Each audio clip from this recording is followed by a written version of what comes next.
A quick reminder, if you haven't seen the first part, go watch it first and subscribe for more movies recap. Let's continue the story. While working out at the gym, Oliver spots the red-haired girl staring at him again. This time, he chases after her to prove she isn't a hallucination. He gets in his car and follows her. To shock, he discovers she lives in his exact same building. By the time he parks and runs to confront her, she has already taken the elevator. Consumed by blinding rage, he grabs a metal pipe and smashes her car windows to pieces. The real estate agent sees this on the cameras and hurries down to calm him and to extort him. "I can delete the footage, you know." Oliver empties his pockets, hands him all his cash, and says, "I need one more favor. Punch me as hard as you can." He hopes physical pain will quell the rage inside him. Naturally, the first thing he does when he gets upstairs is video call Dan to prove the stalker was real and Don's diagnosis was wrong. Coincidentally, Ciara arrives home. Since the volume is loud, she overhears Dan repeatedly ordering Oliver to break up with her, claiming relationships worsen his hallucinations. Ciara intervenes. She realizes Dan isn't just a therapist. He is actively controlling every step of Oliver's life. She tells Dan, if he needs to vent, "I am here and willing to listen." Oliver loses his temper, furious that she is interfering in highly personal matters, and storms out. Don's manipulative words make Oliver doubt himself, so he goes to Jamin's apartment to demand answers. Jamin confesses exactly what he feared. She did send the letters because she knows everything about his dark past. Oliver struggles to maintain his composure and tries to convince her she has the wrong guy. When he returns home, he apologizes to Ciara for his outburst, not wanting to hurt her. In the present, Raiden is looking for Jamin because she found the torn envelope with her number in the trash. They discover she lives in the same building, but they need a warrant to enter because she isn't answering the door. She has also mysteriously disappeared. Later, Raiden has lunch with Carl and finally confesses the truth about Linus. She reminds him of a case she worked on last year involving a drug dealer shooting a gun in the city. When she interrogated Linus, he had a solid alibi, so the case was closed. That afterward, he started sending her expensive gifts. At first, she refused them, but eventually gave in. Carl is deeply disappointed, never expecting her to accept brides. Seeing her crying and drowning in guilt, he refrains from scolding her. Let's return to Ciara and Oliver. Days pass, and they grow deeply attached to each other. On day 32 of 56, Ciara pulls out the lace chocolate bar Oliver got from Dan.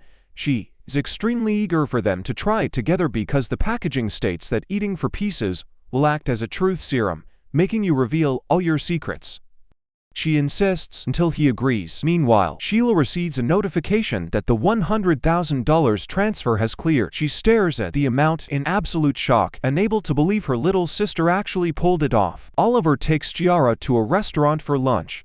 By pure coincidence, they run into Jean's wife, and her friend who turns out to be Jamin. Oliver is overwhelmed with panic and desperately looks for an excuse to leave with Ciara. But Ciara insists they sit and eat with them because she wants to understand exactly what is happening around her. When Oliver goes to fetch drinks, Jamin warns Ciara for the third time to stay away from him because he is a criminal responsible for his friend's death. But Ciara's reaction shocks them. "I already know. It's better if everyone minds their own business." We learn Jamin is a journalist obsessed with getting an exclusive interview with Oliver about the past incident. Jean's wife then maliciously tells Ciara, "Did you know he was engaged once?" The poor thing, as soon as he told her about the accident, she ran away and vanished. Ciara is furious he can confide in a stranger but keeps boundaries with her. She goes to the bathroom to call Sheila and confirm the money arrived. When she hangs up, Jamin is standing right behind her, having eavesdropped on the whole call. Jamin sneers, "So you're just after his money." Jamin offers a deal, convince Oliver to do the interview, and she won't report Ciara for theft. But Ciara doesn't play these amateur games. She grabs Jamin by the throat.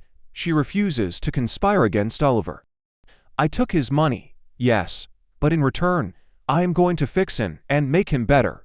Terrified of Ciara's rage, Jamin flees the restaurant. When Ciara exits the bathroom, she finds Oliver severely ill from the lace chocolate. She supports him out of the restaurant to a quiet spot. She tries to coax him into talking about his past, but he is having a massive panic attack, terrified that if she learns the truth, she will hate him and leave. He can barely breathe or string two words together. She helps him regulate his breathing, puts headphones on him, and plays brown nose to help his brain detach from overthinking. She asks him to close his eyes and focus on the sound. Then, she is the one who confesses everything. She reveals her real name is Megan. She moved to the city specifically to get close to him because she knows the truth about the accident. She used to see him as a terrifying monster and planned to destroy his life for revenge. But as she got closer and saw his true personality, she fell deeply in love with him. This changed everything. She hoped he would be honest with her so they could start a new life together. But he never did. When Oliver opens his eyes, she is gone. In the present, Raiden finally enters Jamin's apartment. She is shocked to find an entire room plastered with photos of Oliver and news clippings about the old accident. It's a complete, psychotic obsession. Coincidentally, Jamin arrives. She is confused by the police presence, but defends herself, claiming she is just a journalist seeking a comeback story. She insists Oliver is a psychopath who refused to speak, and his girlfriend Ciara was a con artist. Carl steps into another room to take a call. He accidentally spots a file containing photos of the dissolved body in the bathtub. He stares at them, trying to comprehend how they got there and who took them. Looking closely, he notices the photographer is wearing the exact same black coat the burglar was wearing. Jamin was the burglar. She entered the apartment out of sheer obsession and took the photos. They arrest her on the spot. Carl then goes to the medical examiner for updates. The examiner drops a massive bombshell.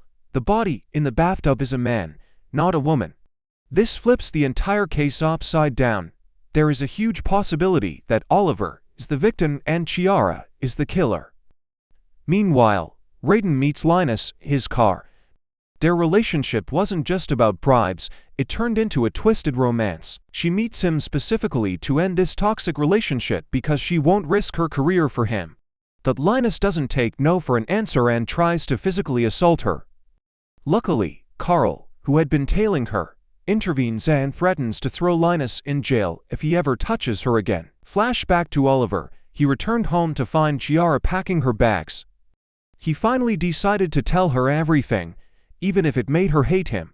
He explained that in high school, he had two best friends, Paula and Sean.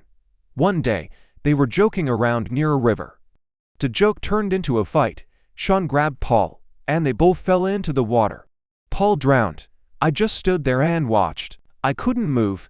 Since that day, I lost all meaning in life, isolating myself with no friends and no family. Suddenly, Ciara loses her mind.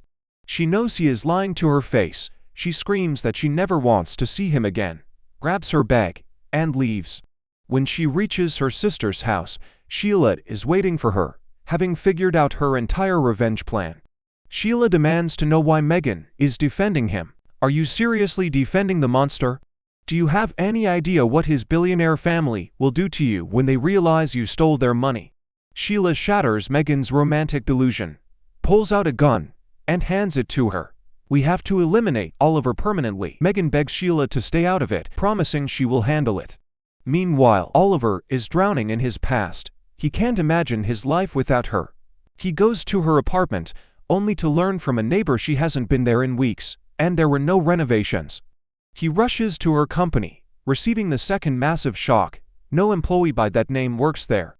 He laughs hysterically, unable to believe his ears. Everything was a lie, but why? Sheila visits Dr. Den and aggressively warns him to keep Oliver far away from her sister, threatening to expose both of them if they continue this toxic romance. When Oliver returns home, he finds Ciara's notebook under the pillow. He realizes she lied about absolutely everything and intentionally manipulated him to steal his money. His brain cannot process these massive betrayals, so he takes a heavy sleeping pill to shut down completely. Hours later, he wakes up to his phone ringing. It's Dan, calling to urgently inform him that Ciara is actually Megan, Sean's sister. Oliver can't react because he is heavily sedated and because Megan is sitting right next to him. She answers the phone, telling Dan, "Don't worry, Dan, he already figured it out," and hangs up in his face. Let's flash back 16 years to the day of the incident. Sean and Oliver were at the river. Paul was highly irritable because his parents were divorcing. Paul took a joke too personally, attacked Sean, and they both fell into the water. Oliver was indeed watching, but then the scene flipped. Oliver overcame his fear and jumped in to save his best friend, Sean. In the chaotic struggle to save Sean, Oliver accidentally held Paul's head underwater until he drowned. Sean had already swum to safety. Oliver accidentally killed Paul to save Sean. Traumatized, the two boys agreed to cover it up, claiming they weren't there. But the guilt consumed Oliver entirely. He cried endlessly. He eventually confessed to his billionaire father. To protect his family's reputation, his father hired ruthless lawyers and completely framed Sean for the murder. Oliver's mental state completely shattered. He killed one friend and sent the other to prison. Punishing himself, he took a sharp tool and inflicted a massive wound on his side. The next day at school, the wound bled so profusely he couldn't get out of his car. Dan, walking by, helped him home. At the time, Dan was just a school social worker studying to become a therapist. Seeing that Oliver lived alone, his mother constantly traveling and his father busy, Dan saw the perfect, wealthy victim to exploit. Dan contacted Oliver's father and convinced him to hire Dan as Oliver's private, highly paid therapist to control him and ensure his guilt didn't lead him to confess to the police.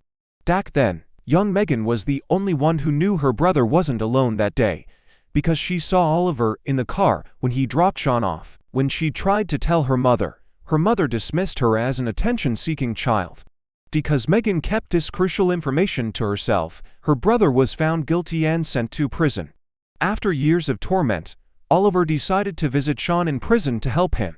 Sean refused to see him, so Oliver decided to send him a letter confessing the truth. Dan panicked. If Oliver confessed, Dan would lose his multi-million-dollar cash cow. Dan played a devious trick. "I'll go visit him and read the letter to him myself." Dan visited Sean.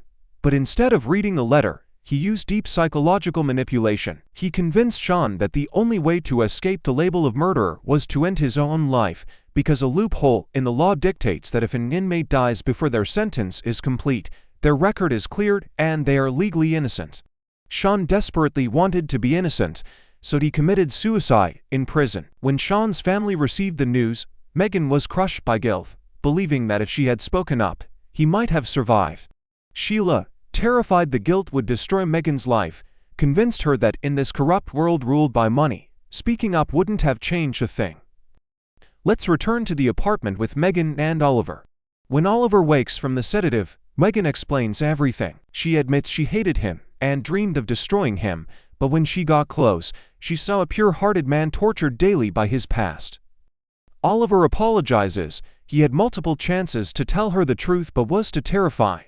He confesses that her brother was entirely innocent and that he caused the death that day. Megan confesses she loves him, which is why she abandoned her revenge plan. Let's jump to the present with Raiden. She is driving with Carl, trying to connect the dots. Suddenly, a man leans out of a passing car and opens fire on them before speeding away. Raiden knows it was Linus, the drug dealer, driving his signature car. Carl is extremely stressed, realizing Linus won't leave her alone. Day 34 of 56, Dan visits Oliver's house, worried that Megan might have killed him. To his shock, they are having a lovely breakfast together. This drives Dan insane. He tries to manipulate Oliver again, claiming Megan is a manipulative gold digger who will expose his past and ruin his future. Megan senses the toxic manipulation and leaves the room to let them talk. Oliver finally stands up to Dan, confronting him for deliberately isolating him from the world just to milk him for more money. Realizing psychological manipulation won't work anymore, Ben drops the act and blackmails him directly. "You either do what I say and keep paying me, or I take your confession tapes and your letter straight to the police. It'll cost you $5 million to keep me quiet." Hearing this, Megan sneaks up behind Dan and smashes his skull with a heavy tool. He drops dead instantly. They sit in front of the body, paralyzed. Sheila is the one who saves them. She instructs them to use cleaning fluids and a space heater to dissolve the body, a method she read about from an unsolved neighborhood murder 5 years ago. After dissolving the body, they pack their bags, take the family's private jet, and flee the country. Megan sends her mother a heartfelt apology letter along with a $1 million check. In the present, the autopsy results confirm the dissolved body is Dr. Dan. The detectives realize they will likely never catch the killers, but Raiden and Carla are smart. They kill two birds with one stone. Raiden intentionally drops Linus's signature necklace at the crime scene, completely framing the drug dealer for Don's murder. They get rid of Linus and solve the case perfectly. Years later, we see Megan and Oliver living happily in a beautiful coastal town, raising their young son.